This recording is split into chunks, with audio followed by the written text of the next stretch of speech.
Hello and welcome to Flippin Through the Internet's #1 Mad Magazine news review and interview channel. It is Saturday morning right now as I speak. I was sipping on my morning coffee after a successful live stream last night. Check it out. If you go to the videos live or the videos tab, there should be like a live section or something. You can watch it if you missed out on it. It was a lot of fun. But this week, I was so preoccupied with making that video about Claptrap, the Tom Richmond and Desmond Devlin project on Indiegogo, and then preparing for the live stream on Friday, that I totally neglected to record a video. So I got my morning coffee here, and I just ran down here. I'm not even doing my normal intro with filming the front and back cover, but because I want to get this up. Anyway, I grabbed this issue. I ran into my storage facility, aka a room in my basement, and I was just going through, and this one jumped out because during that live stream yesterday, I was going through MAD 2. Oh, look at that! That's crazy. That was not planned. And on the cards, this one jumped out to me, and so I thought it would be a fun one to flip through when I saw it in my magazine boxes, and that's how I chose it. So, as always, if you're not subscribed, please hit subscribe, like this video, share it out. I'm trying to get to 200 subscribers. That is my goal. I'm trying to think of a way to celebrate 200 subscribers, if I'll do the 200th issue, or perhaps I'll do a comic issue of Mad. I only have one. So I guess depending on how long it takes to get to 200, I may have more by then. But anyway, like, subscribe, and share it out. It really does mean a lot to me, and I appreciate it. So with that, let's just jump into this. It is Mad number 199, released June 1977. Our price, 50 cents, which is indeed cheap. In this issue, they run down Marathon Man, Walk All Over Obsession, Blacken the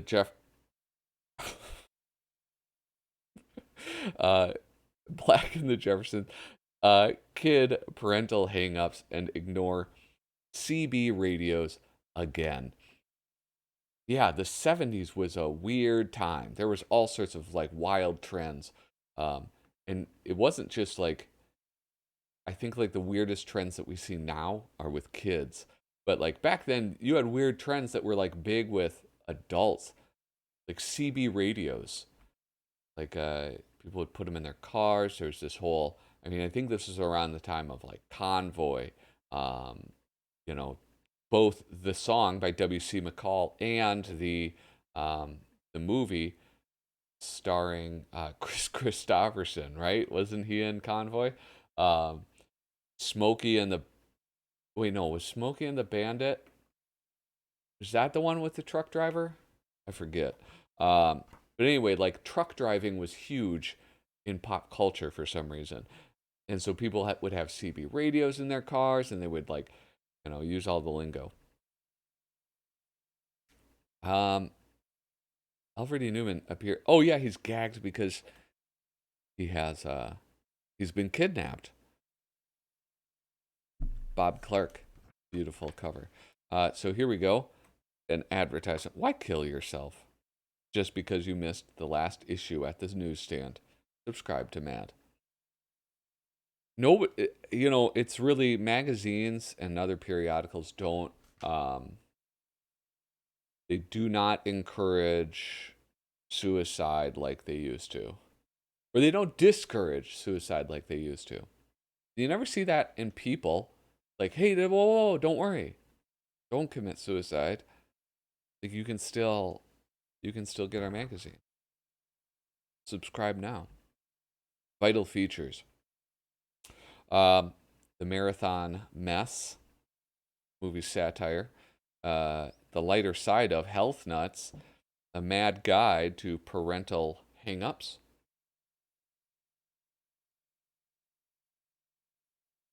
I apologize.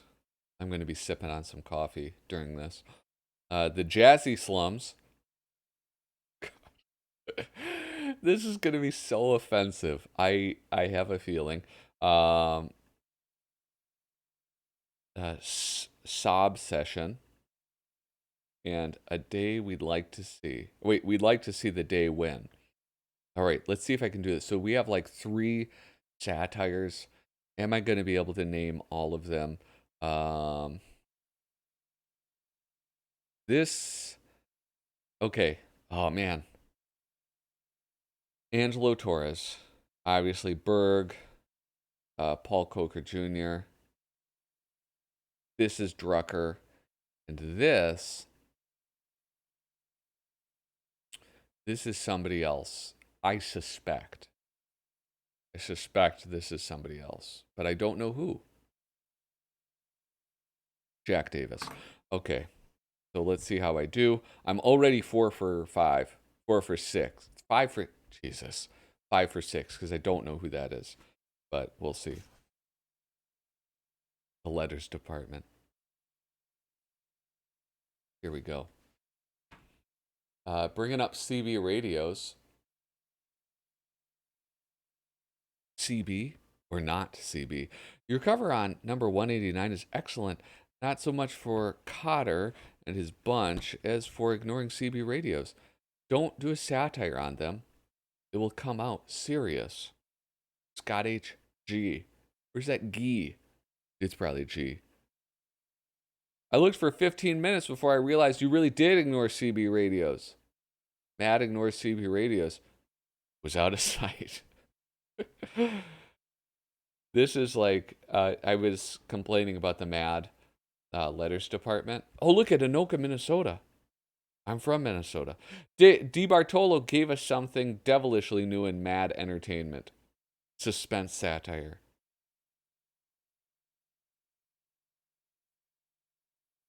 I guess I have to read the issue to understand it. But anyway, I really miss these sort of one-liner letters.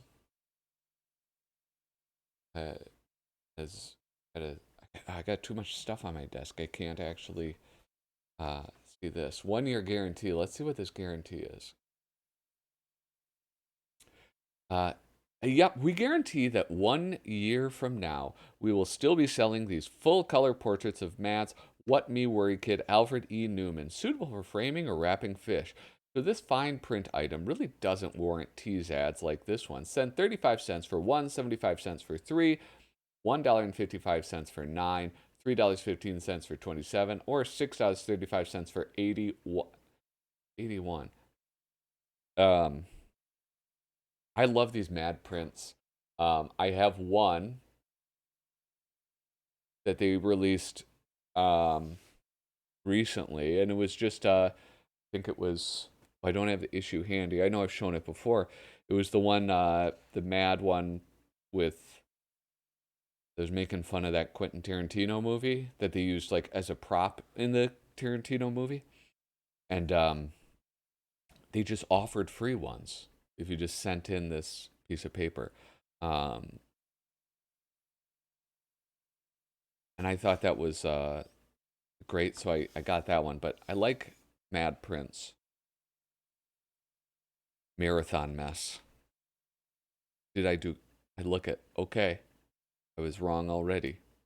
Thought it was Angelo Torres. The one they showed, it looked like it. They showed some other ones. This kind of looks like Michael Caine, doesn't it? I know it's not, because Michael Caine at this time was a young man. Oh man, it was really, really hard for me not to do my Michael Caine impression. And I'm still trying not to do that.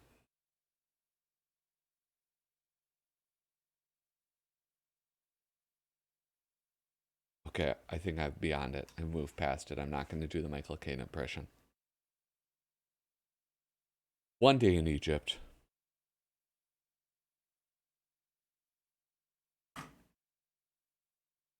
This is, I love Don Martin, but my prediction is that this could have been a one-page comic.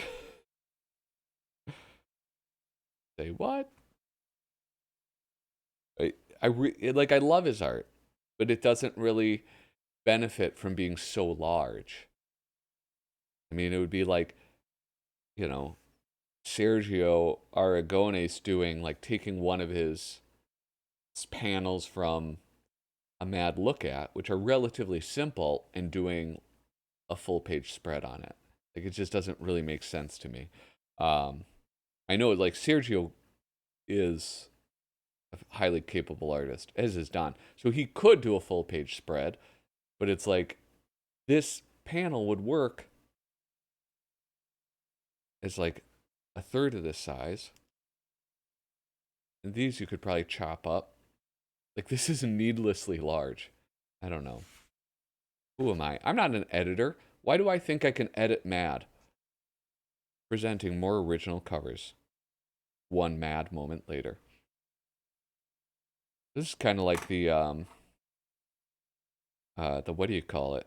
The cover we didn't use that they started doing later on. I like this though, the continuation.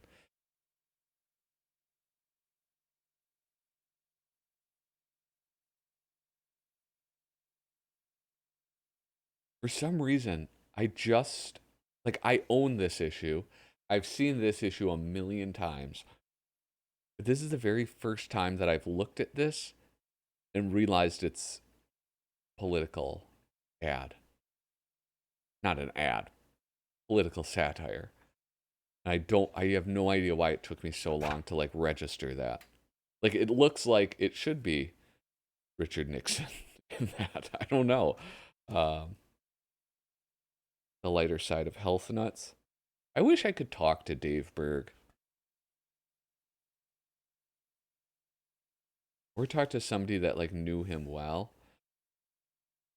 Well, yeah, I don't know. I think it would be hard for me to not be insulting to him. Or to the person I'm talking to. Is there like sand in this? What in the world? What if a newsletter came with every bill? Whenever you get a bill from the phone company or the electric company, there's always a little newsletter enclosed. They're usually filled with good news. Good news for them, bad news for you, like increased rates, reduced services, etc. Those of you who pay your bills are familiar with these newsletters, but for the majority of mad readers who've never seen one because they merely send their bills back unopened and marked addressee deceased, here are a few examples. This is written by Dick DiBartolo, the one and only.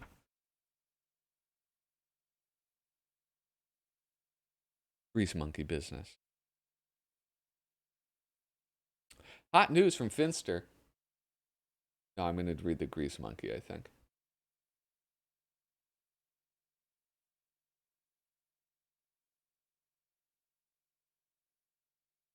Grease Monkey Business. News and notes from the folks at Joe's Garage and Service Station. America saves gasoline. This year, consumption of gasoline is down 5% over last year, which means that Americans are making a strong and patriotic effort to save gasoline. Although the fact that the price of gas is up some 50% over what it was may have played a small part. In order to continue offering fast, effective, and courteous service to our most valuable credit card customers, we must weed out those card users who are not buying enough gasoline monthly.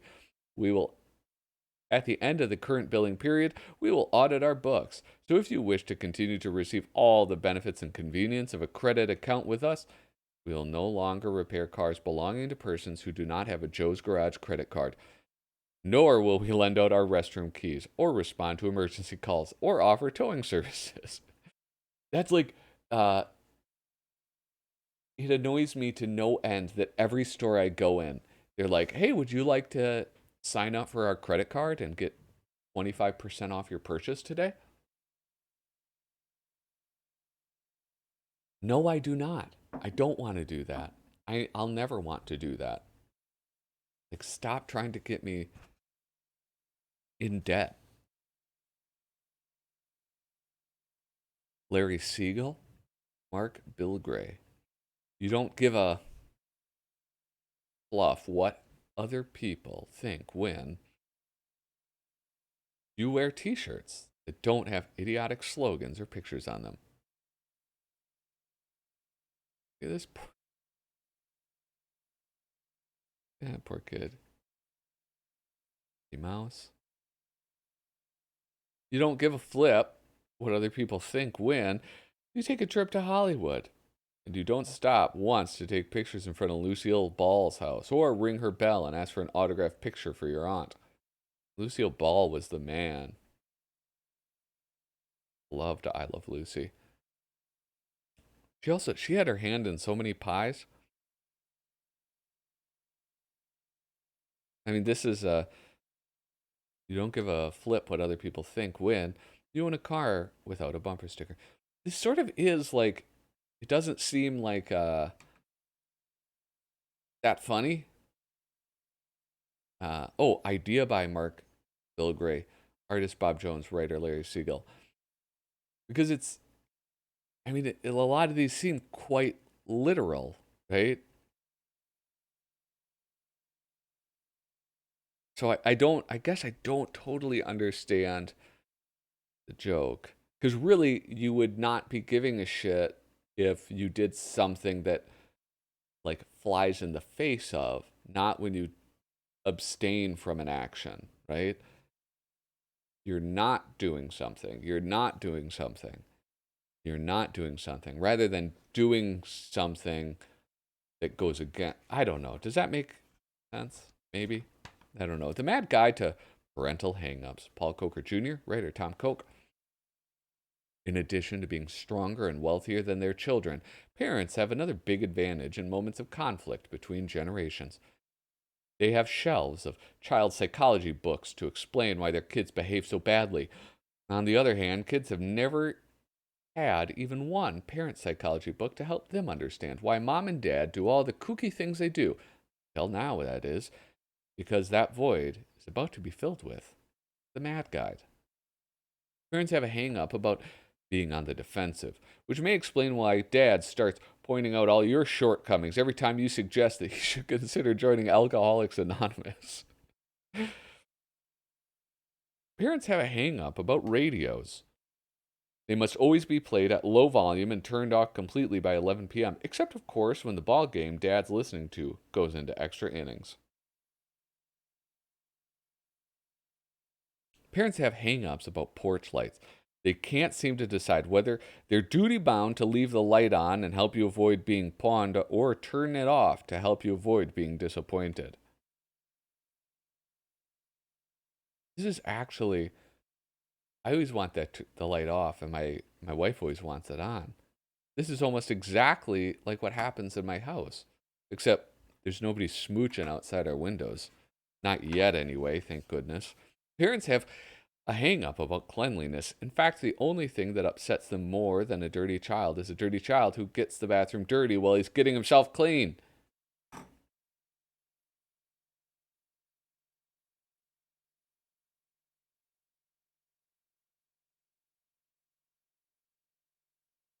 Parents have a hang up about sex education in school because your dad assumes that both he and your teacher got their information from reading the same dirty book. I love this thing that Paul Coker Jr. does. I almost called him Paul, like I'm pals with him. He does this sometimes where he puts the little stars on people's eyes. Like instead of like the little polka dots or like full on eyeballs, he'll do these little stars. I really like it. I really like it a lot. Oh, here's my man Harry North Esquire, a mad treasury of Shakespeare's lesser known quotations. Harry North Esquire, uh, he popped up in a review I did not that long ago. Writer Dennis Snee. Could Richard better learn how to read if I'm going to start reading fake Shakespeare stuff? Her tears, Polonius, are as false as thy teeth. Gladly I would drink the hemlock, my son, but then who would wash the cup? Not you for sure. The state of thy room announces your talents. Honestly, I'm kind of surprised that Frank Jacobs didn't write this. No offense, Dennis, but I think it may have been funnier if Frank Jacobs wrote that. Artist Angelo Torres. I totally screwed. I totally flip flopped him. Let's see, because I said that was Angelo.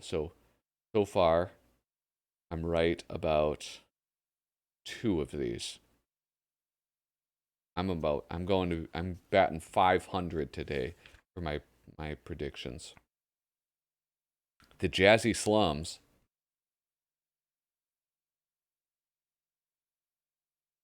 This is wonderful. I always forget the guy who played George Jefferson, but I mean he had such distinct features that I mean this doesn't look like that much of a caricature.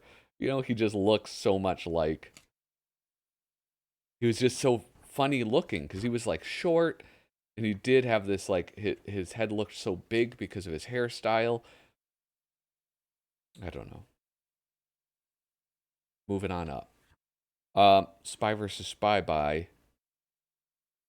Oh, this is still Prohas. Goody gumdrops. So it's not going to be like just incredibly brutally violent. See, look at that. We don't even know. He's been swallowed whole for all we know. He's still okay.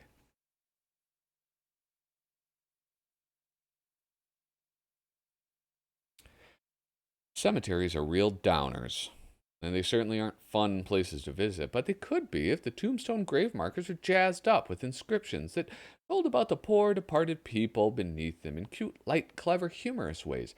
Mainly, we like to see something like these distinctive mad epitaphs. Writer Frank Jacobs, artist Bob Clark. Orrin Smead, 1916 to 1966, only 40, used no net, showed no fear, made misstep, wound up here. Oh, for a tightrope walker. Okay, pay attention. For a printer, Morris Meerschaum, 1920 to 1961. Dang, all these guys are so young. Stood too close to the press. Now this is his address. For a heart attack victim, uh, Dwight pulled through with great will. Then, alas, came the bill. For an urban dweller, Ralph found out, sure as heck, muggers won't take your check. Zoltan Zandar, the African explorer. Zoltan learned with great regrets rhinos don't make good pets. For a skydiver. Canute, Newt Knop, Canute Knop. In midair, luckless Newt learned that moths ate his chute. Poor fella. I love Frank Jacobs. Why don't I marry him? We'd like to see the day when theaters that raise prices when they show biggies like The Godfather cut prices when they show a bomb. That actually might be helpful. Like, you know, if you didn't have to pay $15 a ticket, like if I only had to pay $7, I might go see more movies if they were like not huge movies, you know? The coach of a football factory turns down a bowl bid because his players have already missed too many classes. We'd like to see the day when politicians who break the law are treated like any other crooks. We're still waiting on that day, Lou. We'd like to see the day when a person has to pass a test and get a license to own a gun, just like he does to have to drive a car, get married, or any other dangerous undertaking. Wait, you have to pass a test to get married? honestly though, you should pass the test to own a gun. Like, there's, it's not like it would be hard. There's like 3 rules, right? 3 rules to gun safety. Another day in Egypt.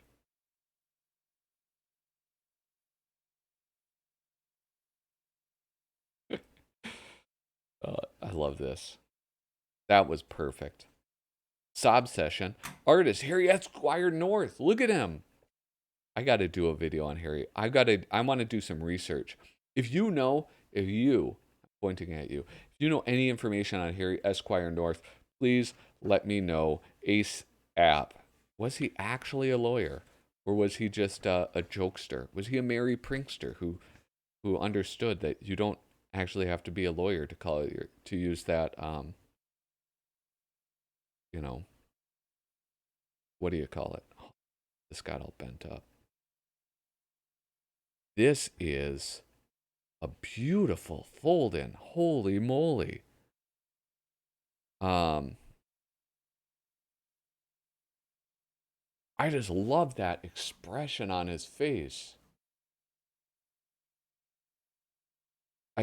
For like these to really work, he sort of has to do his illustrations a little more flat.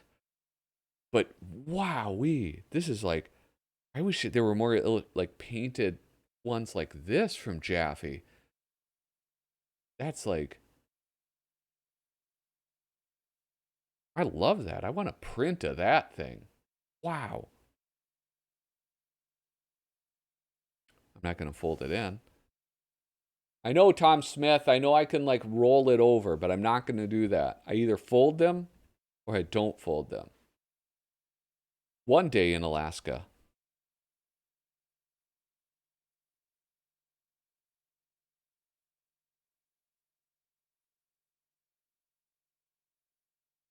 Oh my goodness. That would be kind of cool if they decorated oil pipelines. I mean, it would also be cool if they made them so they wouldn't like leak and stuff, but aside from that, if they decorated them too. Anyway, hey, thank you so much. I apologize for this belated video. Like, subscribe, share. If you have any ideas for future videos, let me know in the comments. I read them all and often respond to, I think I respond to almost all of them. But anyway, thanks for watching. Have a good day. Toodaloo.